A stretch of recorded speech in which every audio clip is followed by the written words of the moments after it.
So I wanted to take a look.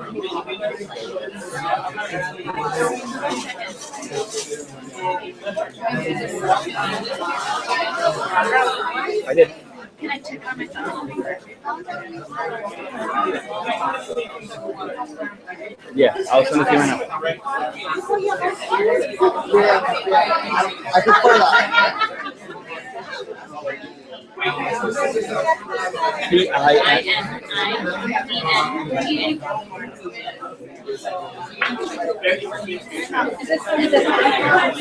Hi everyone, we're going to get started in 2 minutes. If you can take a seat, settle in.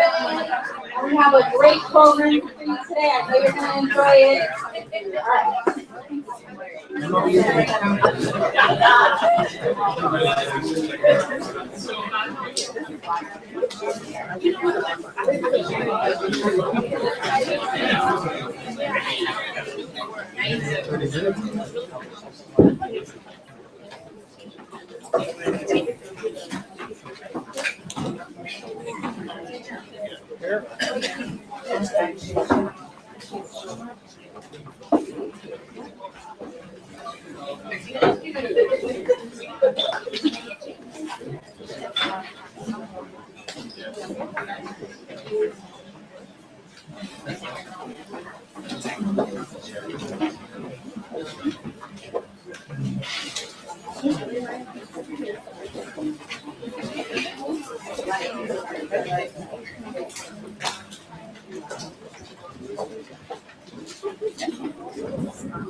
All right, everyone, we're going to get started. We had a few organizations come together to make this event happen.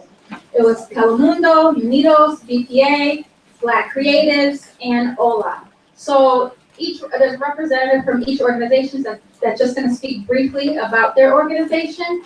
And then we'll have Betty introduce Shaima, who will be hosting our event, and we'll be going from there. So we'll start off with Wally from the BPA.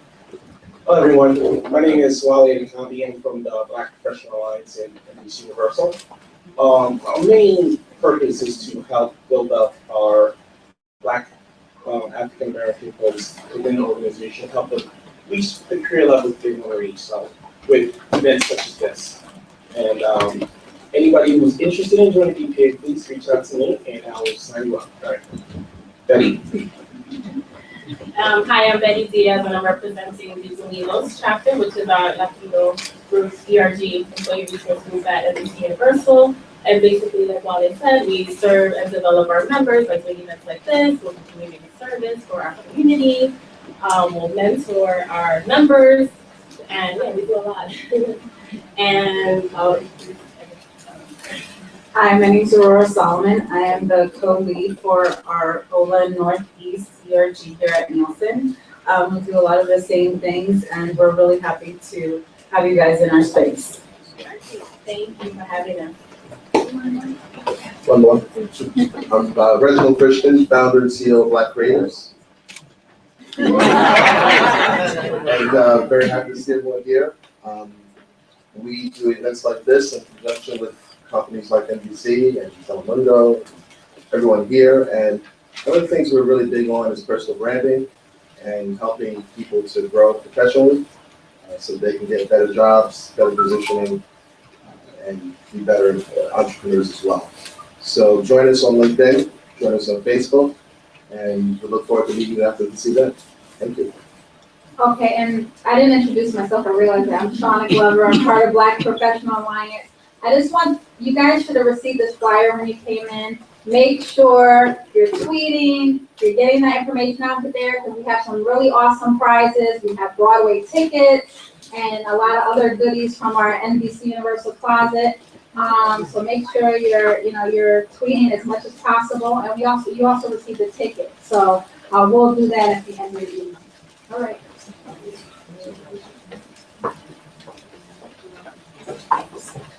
Oh, we also have live streaming happening in the LA, so we're excited about that. We have 63 people out there streaming. Okay, I have the pleasure of introducing Jaima. So Jaima Crespo is, oh, LA folks, if you can hear me, we have a new link sent out to you. And you'll be seeing it shortly from Chris. Okay. Jaima Crespo is a news anchor from the Noticiero 47 Telemundo Fin de Semana at Telemundo 47 New York. I hope you're watching Telemundo, right? It's the local Telemundo station serving Spanish language viewers in the New York tri-state area. In addition to reporting the local news, Jaima has interviewed prominent public figures such as myself and reported on high-profile events at local and national levels too, as Rojo Vivo and Noticiero Telemundo. But I want to give a quick shout out to our general manager at Telemundo 47, who's here today. Thank you for supporting us. Thank you, Christina. And thank you. Buenas tardes. Good evening, everyone. I hope you're having a good time. Are you having a good time?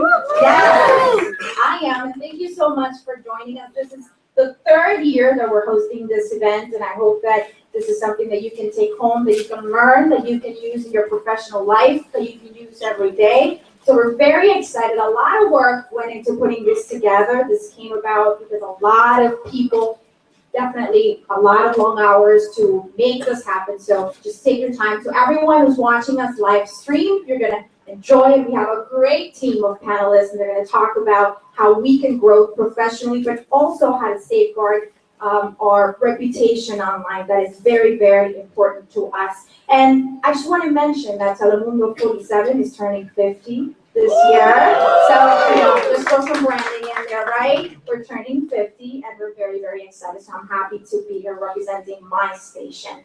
Así que let's start. Vamos a comenzar. So I'm going to bring our keynote speaker. He is Patrick Embron. He is a CEO and founder of Brand Yourself, the first DIY platform that makes it simple for anyone to take control of their own research results. Patrick is recognized as a leading expert in online reputation management and search engine optimization. In 2011, his company was named New York's #1 emerging technology business, making his team the youngest company ever to win $200,000. He was recognized by the White House as one of the Impact 100 top CEOs under 30, named Young Entrepreneur of the Year by the SBA, and most recently named to Inc. magazine's top 35 under 35. Quite a resume there. And in March, he just recently walked away from a multi-million-dollar offer on Shark Tank. So you can follow him on Twitter at Patrick Embron or at Brand Yourself. So let's welcome Patrick.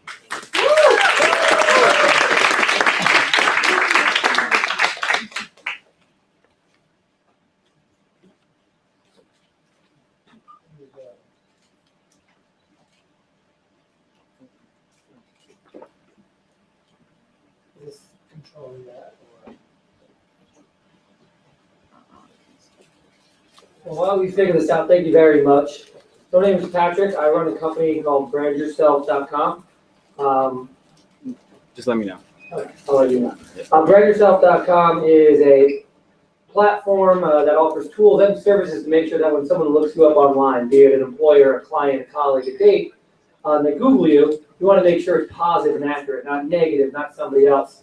It started when my co-founder Pete couldn't get an internship because he was being mistaken for a drug dealer with the same name when we were in college. And there were, that's when we realized this was an important thing. There was this growing industry around it, but it was really meant for really high-profile people. And Pete couldn't get a quote for under $30,000. So we figured we could make the first platform that would walk you through that process yourself, kind of like using TurboTax instead of paying an accountant. We launched that in about March 2012, and we were actually on the original panel that you guys put here 3 years ago, which is kind of, it's kind of fun to see where we've been because we were just had moved to New York. We were a team of 3 or 4 people. Now we're over 70 people, and we've grown quite a bit. But we were the very first panel here trying to show people the importance of putting their best foot forward on the web and how they can do that. So on the next slide, what is online reputation management? It's the process of putting your best foot forward online. So you live your entire life online. So it's really important. I mean, how many people here have Googled someone else to learn more about them? So every single person. What's interesting is when this happens is most people, when you ask them about how they look in Google, they'll say, oh, I don't know, or it's not really accurate, or it's not relevant, or it doesn't really matter, that's not, and then they make it unimportant for themselves, yet if you ask them to research someone else, those Google results they find about the other person are incredibly important. So it's funny, we found that people think that their own results don't matter nearly as much as other people do. But for someone else, for everybody else, you're another person. So just go to the next slide. So I mean, how important is it? If you look, 1 billion names are Googled every single day. So that's about a fifth. That's about 5% of all Google searches are related to trying to find somebody. Just to put that in context, let's say you're looking for a job, and this applies to everything. 75% of HR departments are required to look candidates up online. So what's changed about online reputation management from when I talked here 3 years ago to today? Go to the next slide. It's more important than ever. For example, we posted that late last year, just an article about 5 Google results that might hurt your career, and it got almost over 200,000 views. Just on the idea, as in the last few years, people have realized more and more that this is something that's important. The reason being, if you go to the next slide, one is a lot more people are realizing the longer you get into your career, with more and more tools online, when everyone's empowered, the more likely it is to have something negative pop up about you. For example, something we get all the time is you're a manager. You're moving up in your career. You're doing well. So as a manager, you have to fire your first person, someone who's just not cutting it. They're not a good employee. That person now, unlike 3 years ago, knows to go online anonymously and trash you completely. And now that's taken over your results. Now someone looks you up and it's about how Patrick Ambron's a piece of crap, doesn't know how to manage. And because they can do it anonymously, it's not like they have to stand behind it. Their goal is just to be vindictive. How many people here have ever had a significant other they can't believe they ever dated? One of the things we now see on a weekly basis, it used to be like twice a year, we see on a weekly basis some sort of person suffering from a vindictive ex-significant other. At its most extreme, we deal with what's known as revenge porn. Again, revenge porn is exactly what it sounds like, where you break up with someone and then they take a picture that was meant for their eyes only at some point and anonymously post it on the web with usually some very unflattering comments. For girls, it's usually a picture of that they weren't meant to be seen, and it's devastating. Every time you go on a date or a job interview, that's showing up. For a guy, it's usually someone anonymously saying that Patrick isn't physically gifted or something along those lines. But it's embarrassing. We see a lot more of, again, the further you get along in your career, the more likely someone is to say something bad about you. The point is, it's easier, to have something bad joke about you. In fact, if you're being successful in your career, chances are something bad online is going to be eventually posted about you. The second reason is, if you go to the next slide.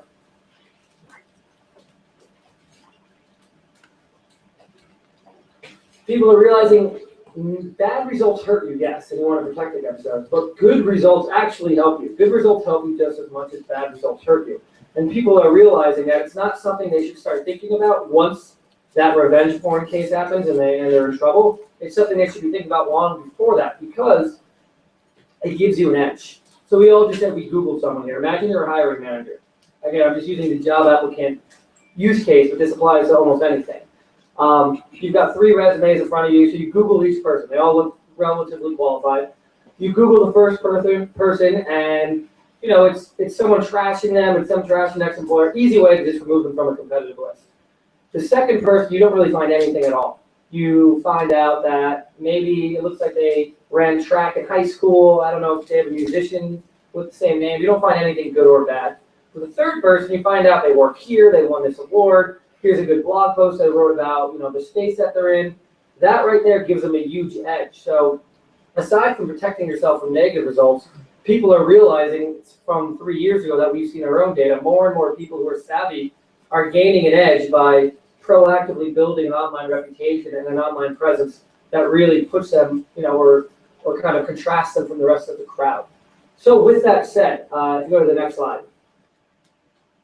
Oh, I was asked to talk about how did that help me in the, when we recently were on Shark Tank. So on March 20th, an episode aired on Shark Tank that we were in, as you can see, and that actually filmed about a year ago before it aired.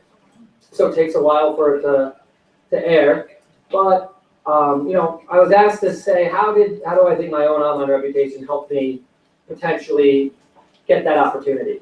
So next slide. I keep clicking too, as if it matters. So casting is extremely competitive, so you need to stand out.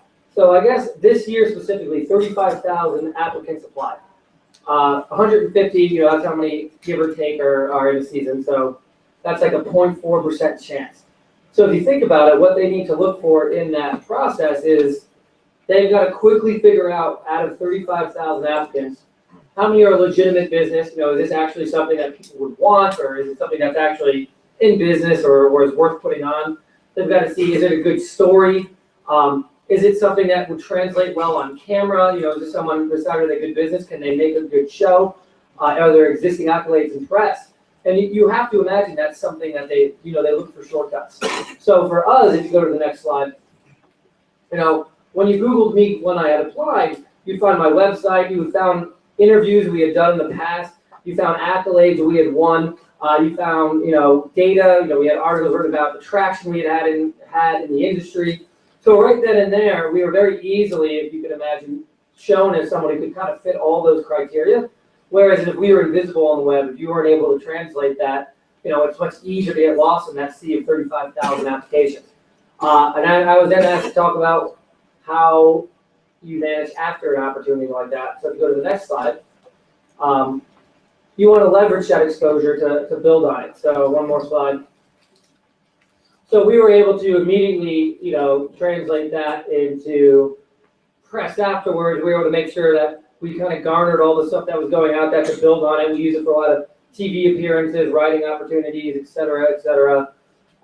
So that's kind of how it related specifically to the Shark Tank opportunity. So if you go to the next slide, 5 tips I want to end with, things that everyone here can do to make sure that they're putting their best foot forward on the web. Does everyone here have their own domain name? PatrickAmbron.com, except with your name? I already have PatrickAmbron.com. You should absolutely get that or some variation of your name. It's real estate on the web. Again, you can keep that ex-boyfriend from getting your name. We see that all the time, or a competitor of a business, or an unhappy employee all the time. Get PatrickAmbron.com and puts terrible stuff on it just vindictively.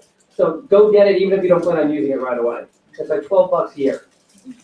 Everyone here should have a personal website, one major hub that has everything you want out there about you, with your resume, your work experience, projects you're proud of, testimonials you have, anything, because having a LinkedIn is not enough. You're going to want about 10 to 15 properties about yourself, all well filled out, all pointing to each other. Those working together kind of help you own that first page. WordPress or Weebly or Wix, there's plenty of places to do this for free, very easily online.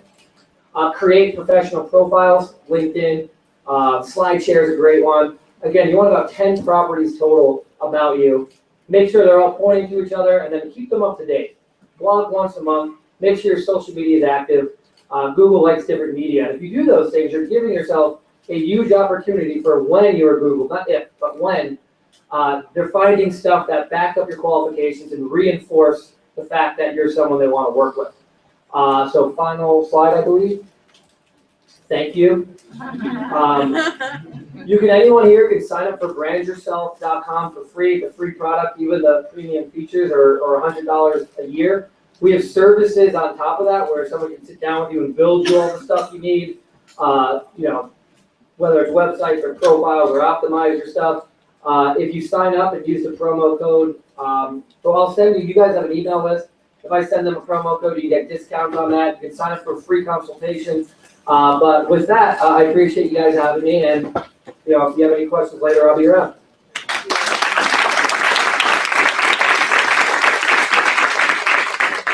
Thank you very much, Patrick. Great information. I hope you guys are taking notes. So now we're going to introduce our panelists, and I'm going to start. Great group of panelists, by the way, we have here today. And the first panelist is Raven Robinson. She's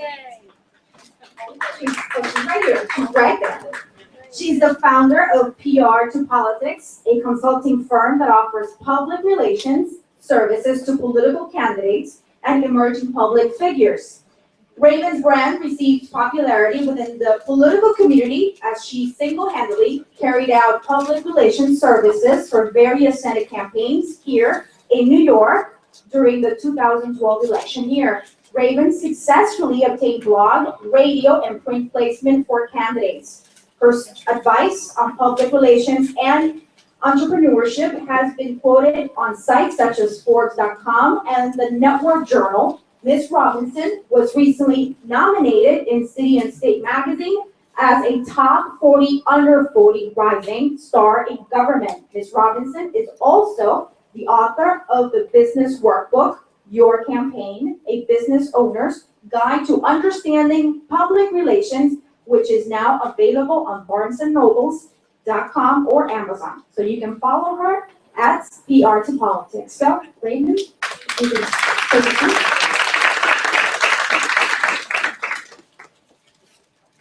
And now I'm going to introduce Corey Knoxville. Originally from New York City, New York, Corey graduated from New York University with a degree in information systems with a focus on multimedia. Corey's career in media and tech started while interning at MTV.com. He soon began working at the NY-based gaming startup Massive Inc., which was later acquired by Microsoft. Corey has been at Facebook for 4.5 years in client solutions, working with clients in the entertainment vertical on their strategic marketing and advertising initiatives on Facebook. So you can also follow him at Beautiful Corey. So Corey, you can come up.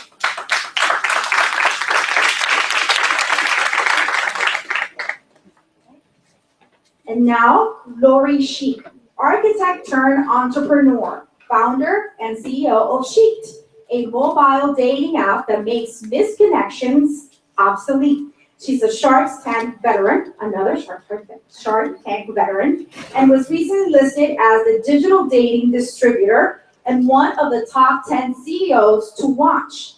A University of Kentucky architectural graduate, Lori is no longer building structures. She's now building relationships. Follow her at Lori Sheik NYC.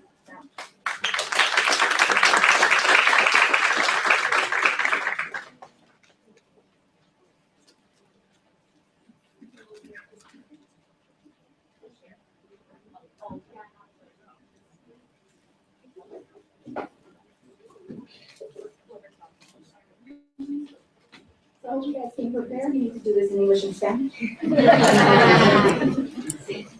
Okay. All right, so let's start. This is our, like I said before, our third panel on this topic. So I'd like to think it's safe to say that most of us understand the importance of our online reputation, as we've heard from Patrick, in our digital footprint by now. But time and time again, we hear of people having a lot of trouble establishing and maintaining a presence online. So that's why we have this great team of panelists. So why do you think this topic is staying and increasing in relevance?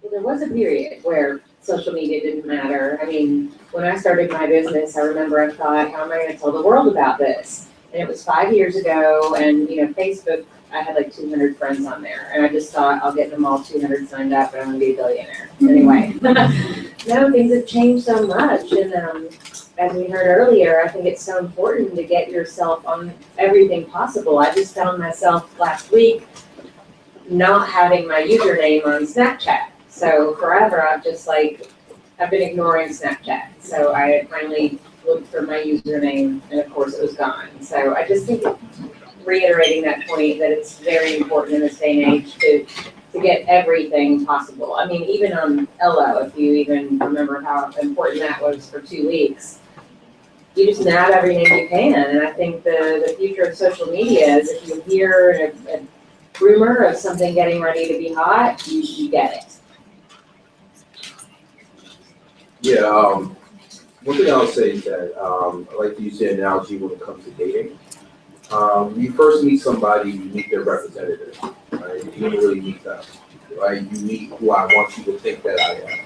And people are starting to catch on to that. So when it comes to social media, or when it comes to like the internet, people are able to bypass that, the BS side of who you are, and try to get to who actually you are.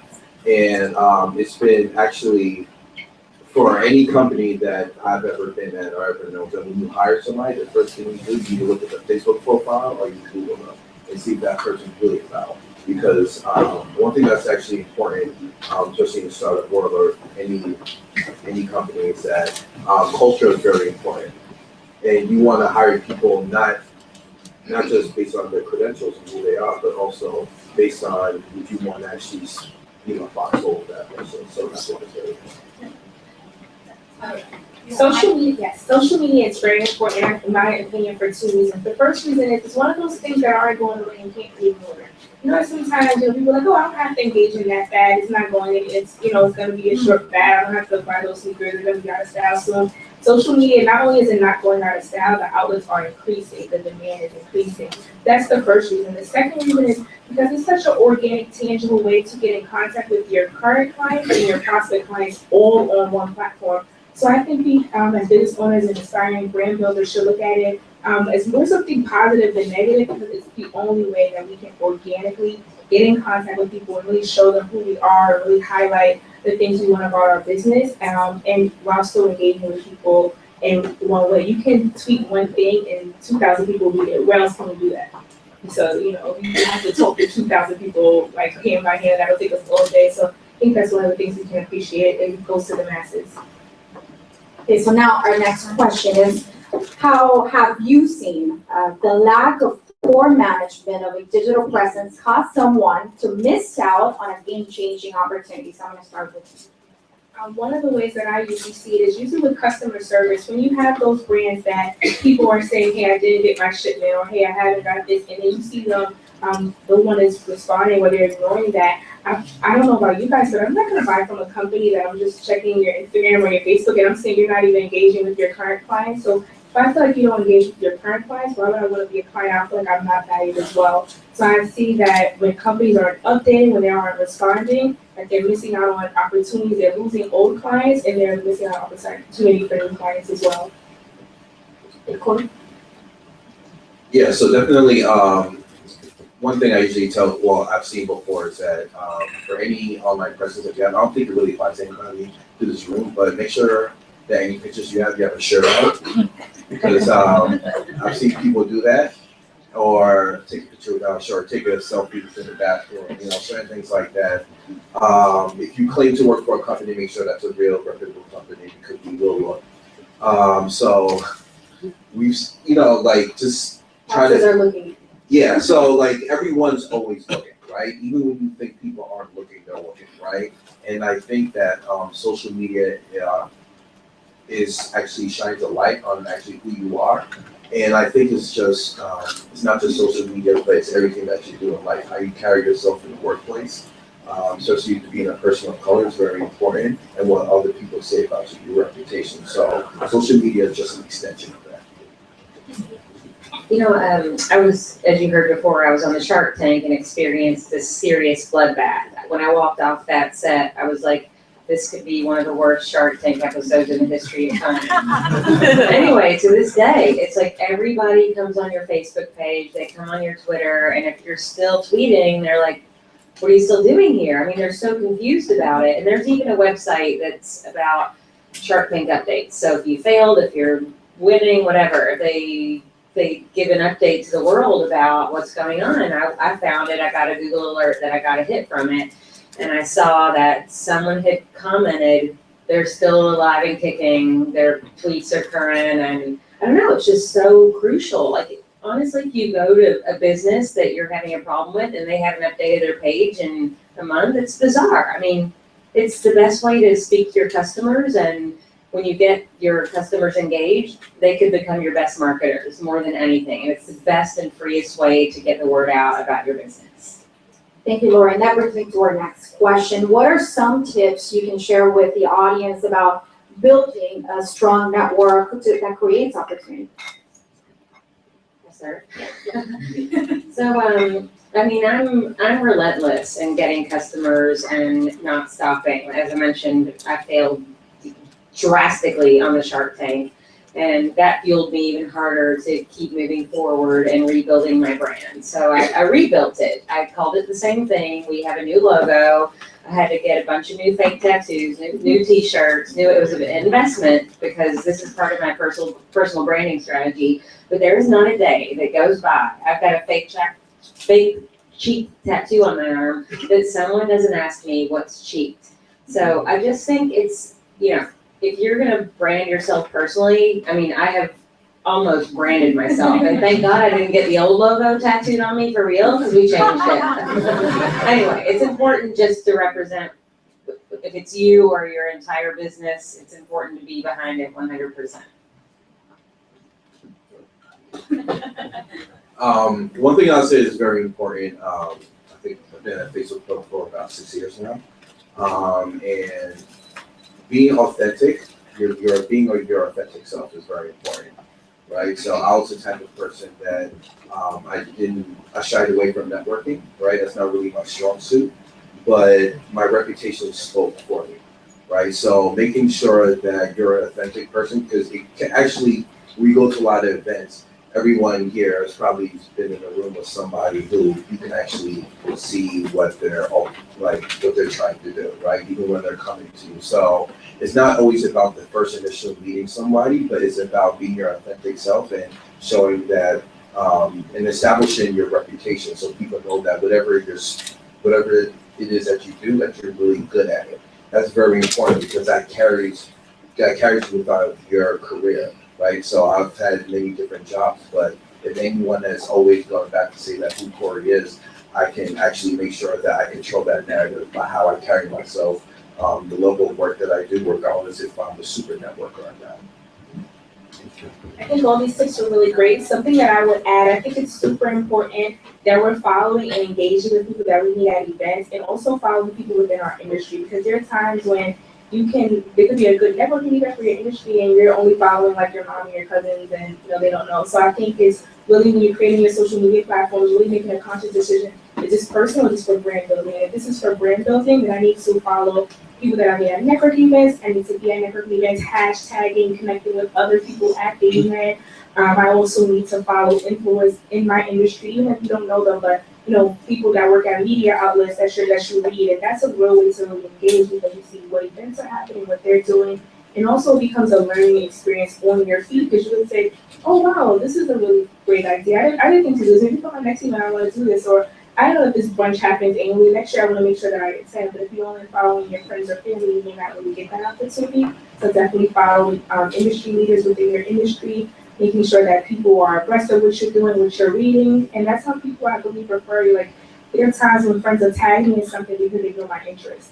So you have to really put yourself out there so people know your interest. Even you'll find strangers that are finally like, hey, I see you always posted business books. Try to create a business book out. But if you read a business book every day and you haven't posted one all year, I'm not going to say, she don't really like this book. So really just being honest with ourselves and say, okay, is this for me to be recreation or just be brand building? And Raven, can you give us an example of how that network has led to a game-changing opportunity for you? I think one of the biggest game-changing opportunities, I love speaking. Speaking engagements, I think it's like the best way to market, because people get to experience me and experience my expertise.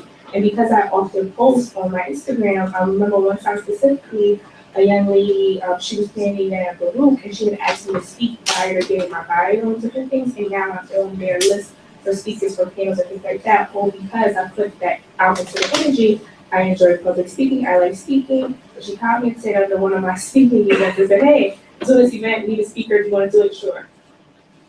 And Corey, any experience that has led to a game-changing opportunity for you? Yeah, so I guess there's many. One thing that I can say is that, number one, being here, right? This is an opportunity, as well as there's been some other opportunities that have come up recently. Just the fact that being in the tech world and knowing certain people is that when you come to a point where you can help to consult people on certain, startups that they have, it's like, that's when the opportunities come again.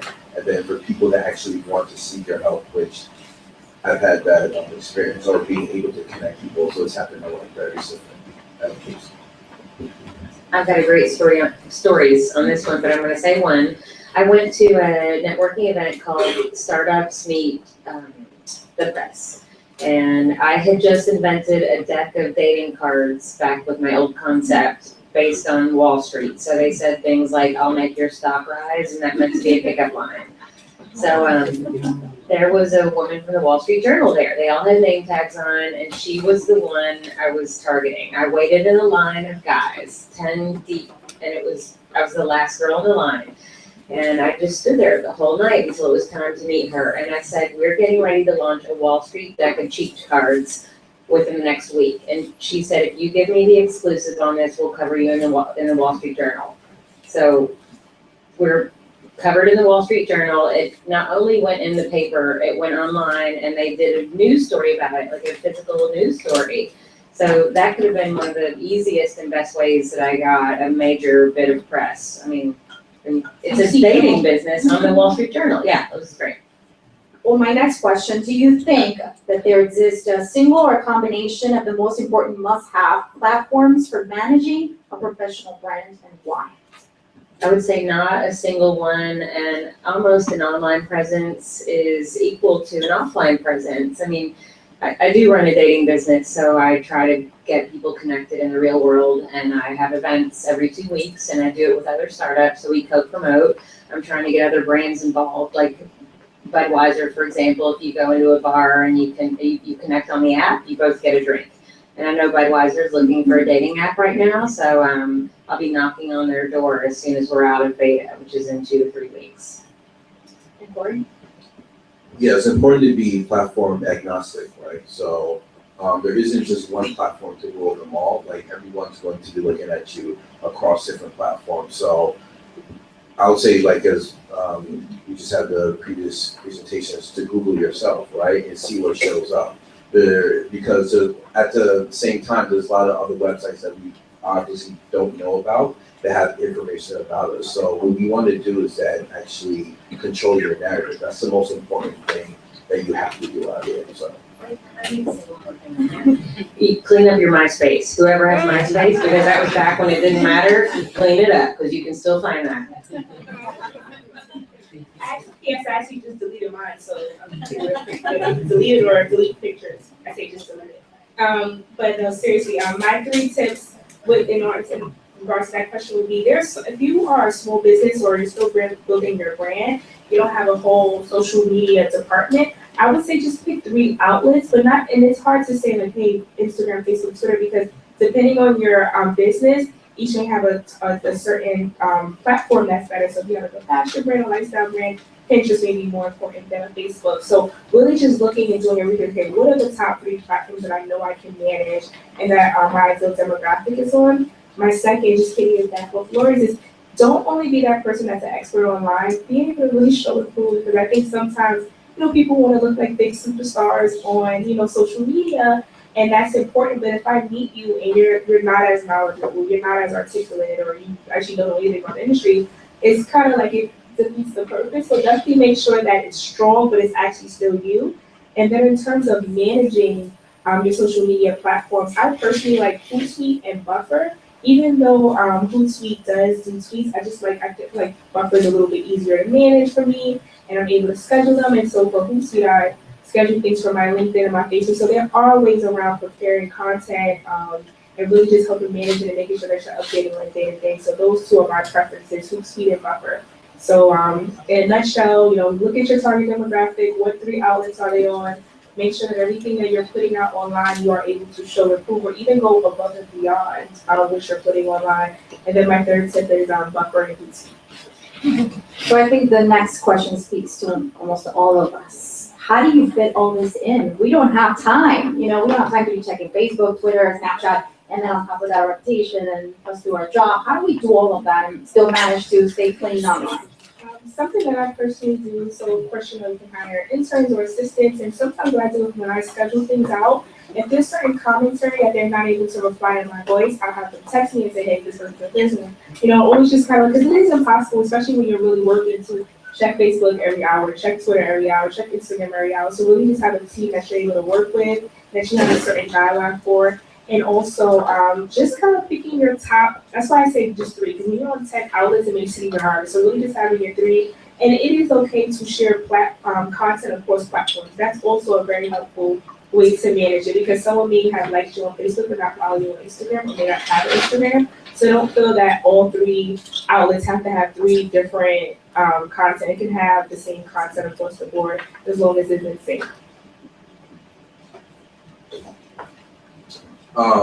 So one thing that's important is that, at least my motto is like, you don't have to post all the time, right? So sometimes less is more, and it's not about the frequency, but it's about the quality and what you do share. So I think there's enough time to manage everything. You just have to manage your time in a place that you know that's going to be what's more important for you, right? Sometimes overshare can hurt you even more, even though if you have something really good to say, people can be over-flooded by the information. So if it's really important to you, you'll find time to do it, but at the same time, is that don't overshare, but just be very judicious about the things that you do share. And make sure you understand that every platform lends itself completely differently, right? So Facebook and Instagram, Twitter, they're very different in terms of the algorithm and how the information is being distributed to users. So kind of think about that as well. So finding time, I'm very crafty, and this is fortunate and unfortunate, but starting this business has been one of the most stressful things I've ever done in my life, and I find my release at the gym. So I get on the elliptical trainer, and I don't use the arm thingies, but I get on there, and that's where I do the massive amount of my social media. So it's where I post to Facebook, Twitter. I mean, I spend the hour doing that on my phone, and then I'm 600 calories lighter, and I've multitasked, and I'm in better shape than I've ever been in my life, and I'm managing my social media in 1 hour a day. So that's your strategy. Yes. Can you talk more about the strategy? How do you choose your social media? How do you choose the platform that works for you? Like more in depth about what should we be looking for? You know, I think the more you post to each platform, the more chances are that you get found. So, I mean, even Google Plus, I feel like, I don't know what's going on there, but I still post everything to Google Plus for some reason. I mean, bloggers are sold on it, I do it. And I think Instagram is a huge platform, but I started creating these dating boards with humorous things about dating on Pinterest. And I have been getting more traffic from Pinterest than any other platform in the past year, almost. Exploring is good. Yeah, it's great. And I mean, the unfortunate thing is I think those are probably all the housewives who are, they're married, but still, they know what cheap is. You never know. So I think it's good to experiment with everything. And Gloria, do you have a strategy that you use to manage your time, but also to manage the sites that you go or the platforms that you use? Yeah, so think before you,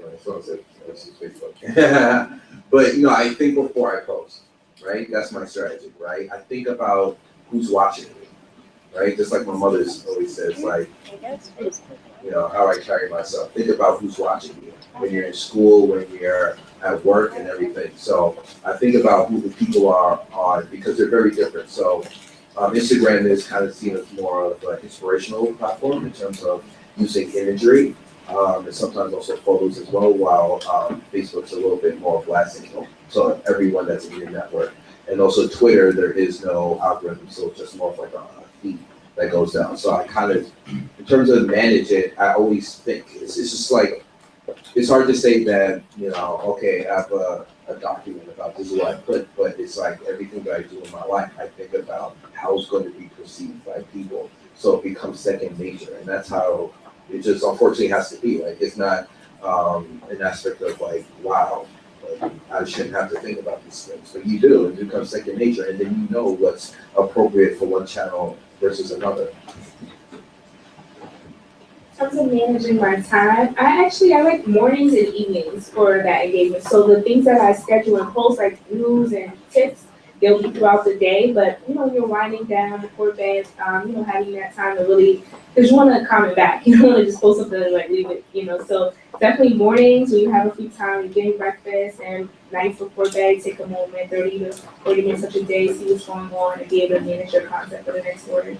And how do you manage your platforms? Oh, I manage my platforms. The systems I use Hootsuite and Buffer. And can you talk about professionals? Because obviously you guys run your own business, or you pretty much are sometimes on your own. But for someone who's in a company, what are bosses and people looking at that you shouldn't be posting? I would prefer not to see, like you said, keep your shirt on. So I would prefer not to see, things like that nature. And if you do have like a personal page that's like for your friends and family, like keep it private. Don't try to. One thing that I dislike is people who try to mix the two. So if you're saying, hey, I'm looking for a job, I'm out networking, and then the next day it's like, hey, like I'm in the strip club, and then the next morning it's like, hey, I'm looking for a job. I'm like, oh, so were you looking for a job there? Or so definitely when you have a goal, definitely be focused, and until you get to that level to where you're kind of doing your own thing, definitely really focus on what you want people to know about you. There's nothing wrong with kind of showing some of your personality and personal life, but until you get to that level in your career, it's really important that you're kind of just showing yourself a proof and kind of get the job first before I know what are your favorite clubs and things like that. So yeah. Corey, what's your advice? Usually, when we're talking to companies, it's just tell them to find your voice, right? Finding your voice on your platform is very, very important. Everyone's voice is completely different. One thing to do is that it doesn't hurt to look at your competition from a business standpoint. It doesn't hurt to look at what other people are doing, how they're carrying themselves, and what the success of the company is doing from a social media standpoint, because that will really determine the strategy of how you post, when you post, and the frequency of that is seeing what other people are doing. There's nothing wrong with that. People have been doing that with business since the beginning of the time. Sometimes it's not who is first to market, but who just does it better. So definitely find your voice, understand what your voice is, and at least from myself, from Facebook standpoint, I really look at data.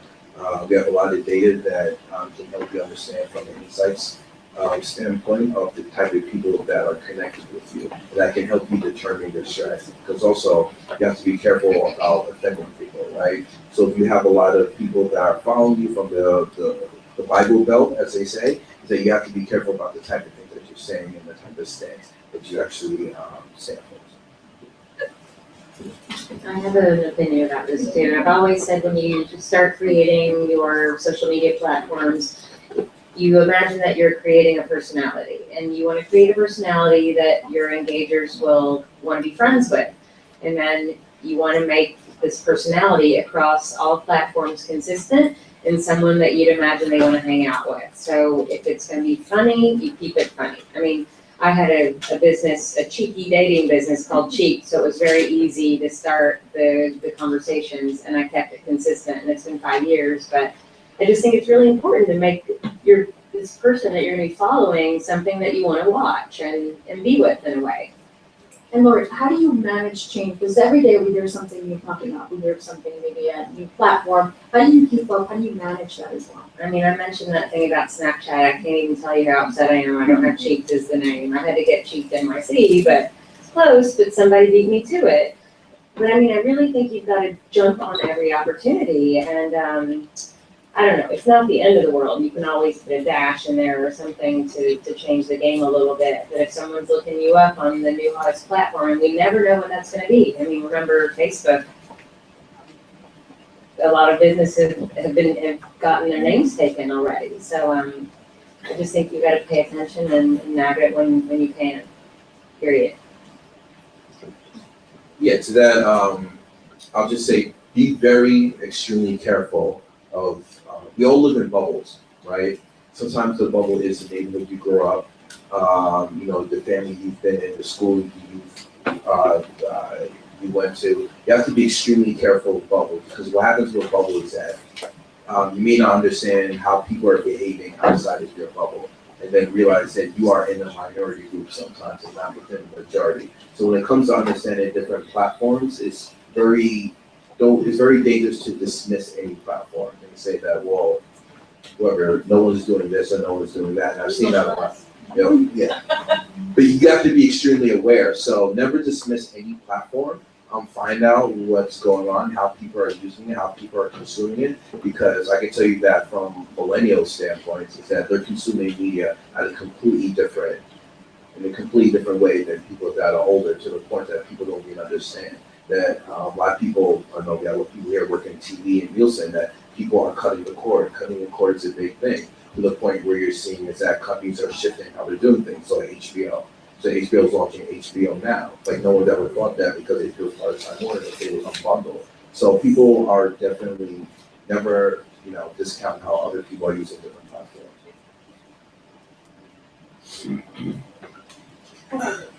Sorry, I was just asking, because we're gonna open it up for questions, but I wanna get your take on that before we move on.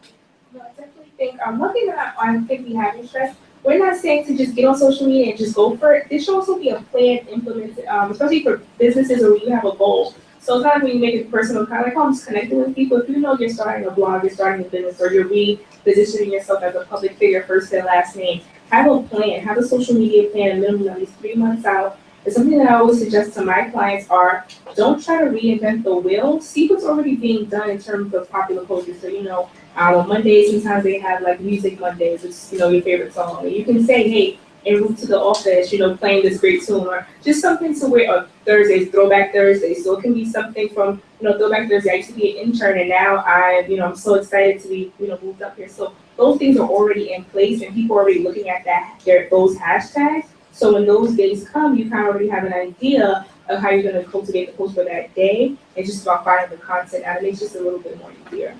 Okay, great. So now we're gonna open it up for questions. So if you have a question, raise your hand, and then I'll bring you up so you can ask our panelists a question.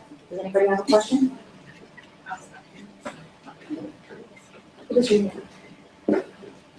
Sure, Tatiana Polico. I'm actually Director of Brand Marketing, so I'm gonna hit you with my question. If you're like me, actually, and is Patrick still here too? For questions? Okay. So if you are like me and you keep your personal and your professional, because I don't need everyone seeing my vacation pictures.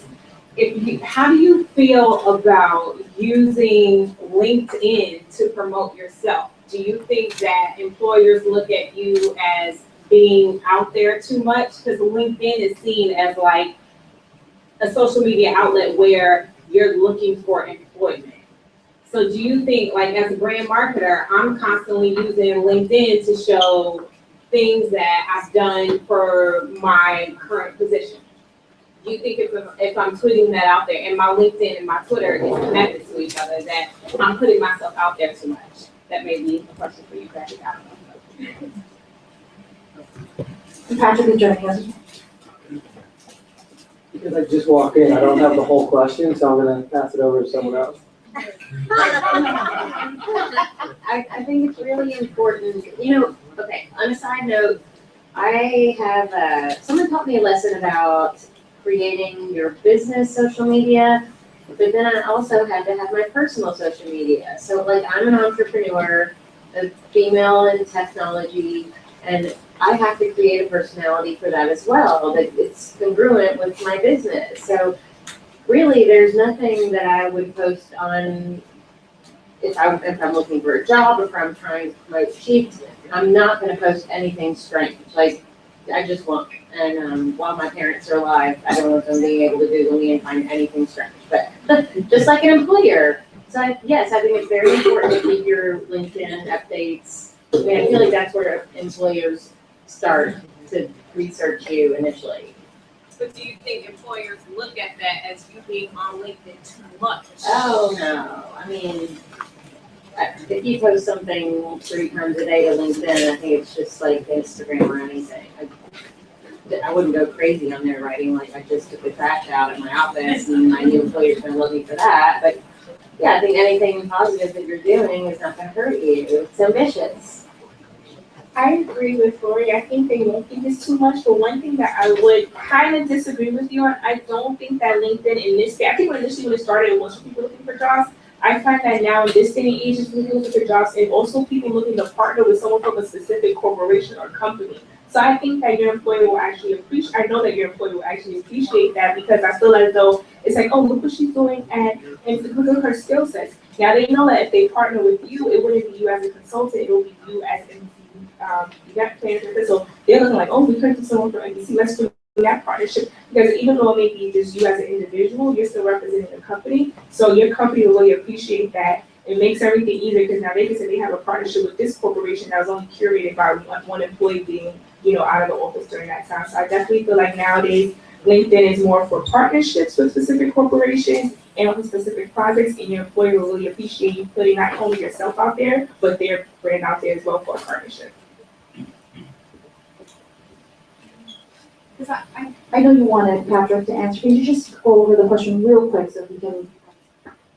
The question was just that, do you feel that being on LinkedIn too much to promote yourself for business reasons, that can be frowned upon by employers for being on a social media that is conceived as looking for employment? Well, I mean, that's between you and the employer. I mean, depending on your relationship with the employer, that's less of a question of social media, more is if you're actively looking for business, you're not supposed to be. That's not a LinkedIn question. That's just, you got to understand your relationship with your employer. To everyone else's point, it's not bad to be active in these places, but if your employer doesn't, if you're soliciting, for example, one of my employees was soliciting business as SEO or online reputation management consultant, I wouldn't be happy about that. So if you think that they'd read it and wouldn't feel upset, you're probably fine. Another question? Anybody else have a question?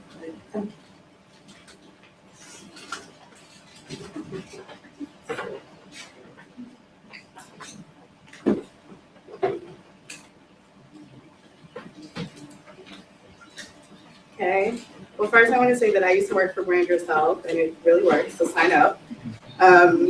Secondly, I think this question is more so for Raven. So I'm working with a lot of big brands now and implementing social media strategies for them. But one thing I've realized is that a lot of them are very behind and almost scared.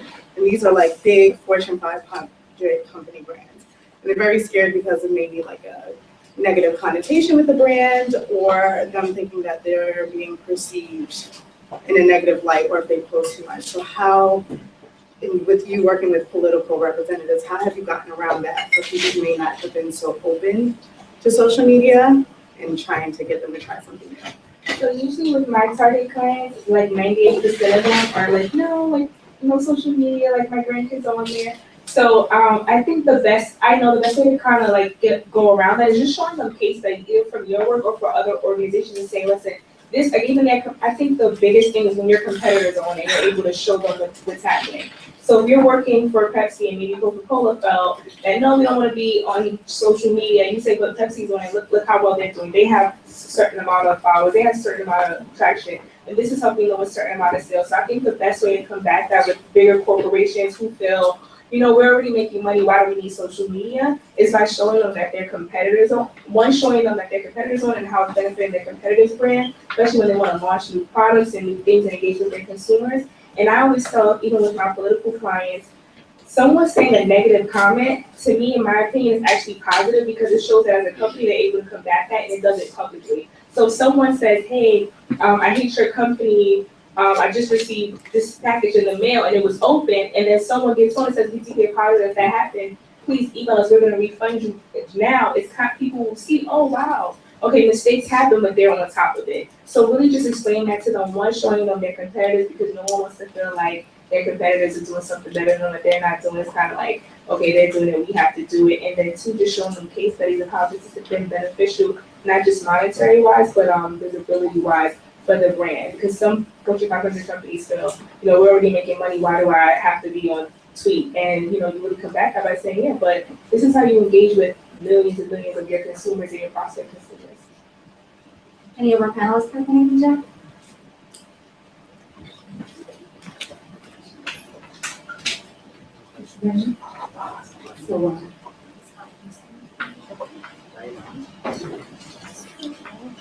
Hi, so Patrick, I really appreciate your slide on casting is extremely competitive, so you need to stand out. I'm a casting director. And my question, I find myself, so I'm somewhere in the middle where I'm sitting with the executives for the networks and presenting all of the cast and the talent that we're gonna use for shows. And then I'm also in the middle because I'm with the talent that are people of all levels and all social classes, and they all follow me because I need them for my shows. But then I also sit with the professionals and I'm in the network and I'm also talking their language. So I'm somewhere in the middle, and when it comes to my social media, I wanna make my potential cast feel like I'm with them and I'm on their platform, but I also wanna make the executives, if they're following me or if they're with me, know that I'm a professional and I'm somewhere in the middle. So I'm very big on when in doubt, do without, but I wanted to hear what you have to say about that. Well, this is something that you get a lot of people asking, which is, I have two different things and I don't, if these people saw it fine, if these people saw it wouldn't, right? And the easy thing, you kind of said in a different way, is there's no such thing as selective privacy or anything. You have to know if it's out there, anybody can find it, whether it's an executive or, a friend or a person, someone in the talent space. So I think you just have to keep in mind that there's no scenario where you're able to select who sees what, because once something's on the web, it's accessible to everyone. So with that in mind, I would just it sounds like you probably do a pretty good job of, if that's kind of your brand, you're the person who's seeing both sides, I would keep that in mind. I would just avoid the myth that you can somehow say, like, over here, these people see this, and over here, these people see that. Because once it's out there, everything you put out there is accessible to anybody.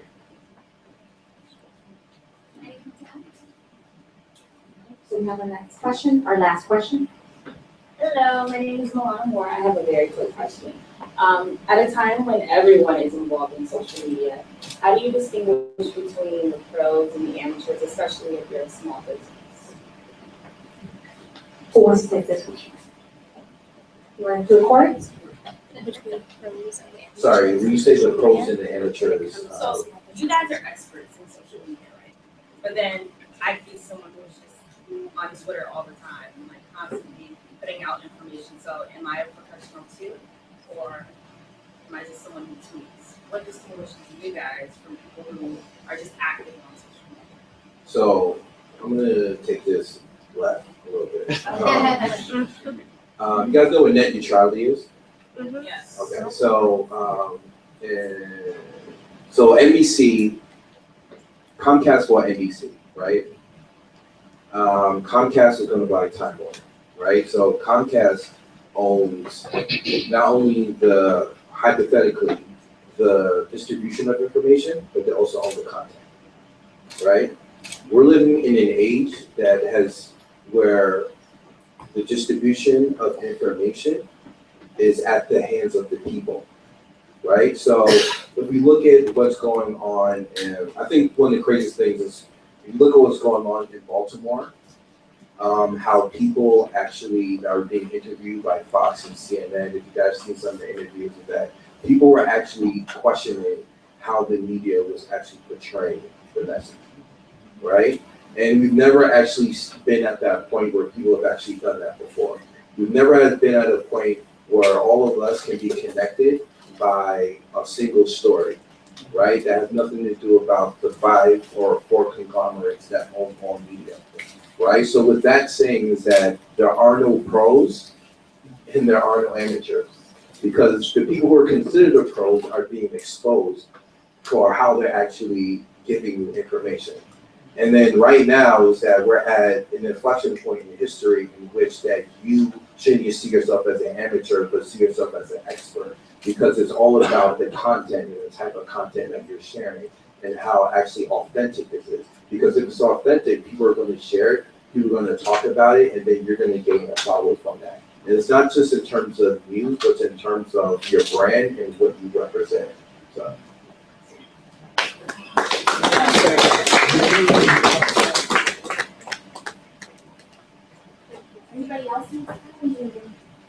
So I want to close this by saying thank you very much to all of you for being here. Patrick Cameron, big round of applause for him for being here. Lori Sheep, very cool app by the way. Corey, I hope I'm pronouncing it right.